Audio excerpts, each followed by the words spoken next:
Howdy, partners. I want to talk with you for just a moment about something really interesting in American history. America's got some of the most fascinating history, and I want to talk with you about this thing called the Pony Express. You know, it only lasted for 18 months. I'm looking at the dates. April of 1860 is when it got started, and it ended October of 1861. It's rather novel, but before the World Wide Web and email and all this modern technology, this Pony Express was very innovative for its day. And of course, 1849, the gold rush, and 1847, a bunch of people moved to Utah and the Oregon Trail. And well, there was a need for fast mail service. And it was fast. A letter to go 1,800 miles in 10 days, that was pretty significant in those days. Have you ever ridden a horse? How would you like to stay in a horse for several hours at a time? Well, there's a fellow, Jason Holt. He was the postmaster, and you can read about him in the history books. And there was a great need for mail to go across the country. And of course, there was Pikes Peak and all these things. And finally, this ad appeared in the Sacramento newspaper. It said this: men wanted. The undersigned wishes to hire 10 or a dozen men familiar with the management of horses or riders on the Overland Express route via the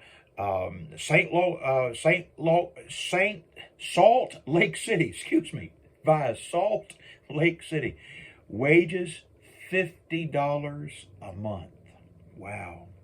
And so here we go, the Pony Express. What I think is so interesting that I want to share with you is one of the owners of the Pony Express was a man named Alexander Majors, and he loved the Bible.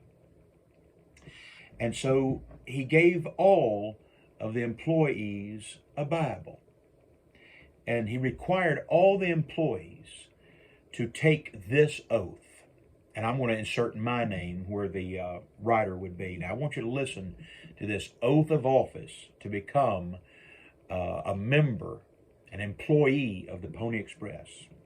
I, Byron Fox, do hereby swear before the great and living God that during my engagement and while I am an employee of Russell, Majors, and Waddell, I will, under no circumstances, use profane language, that I will drink no intoxicating liquors, and that I will not quarrel or fight with any other employee of the firm, and that in every respect I will conduct myself honestly, be faithful to my duties, and so direct all my acts as to win the confidence of my employers.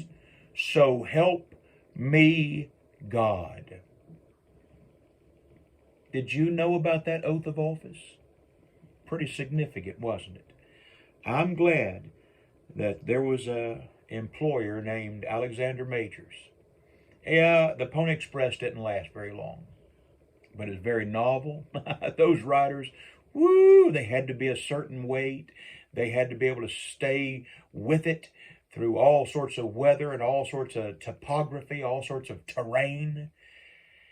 And they really made a difference for a little while. It didn't last. Doesn't seem like a lot of things last a long time. But the Pony Express is part of American history. But the part that thrills my soul is that an owner gave all the employees a Bible and had them take an oath of office that is absolutely significant. May God bless.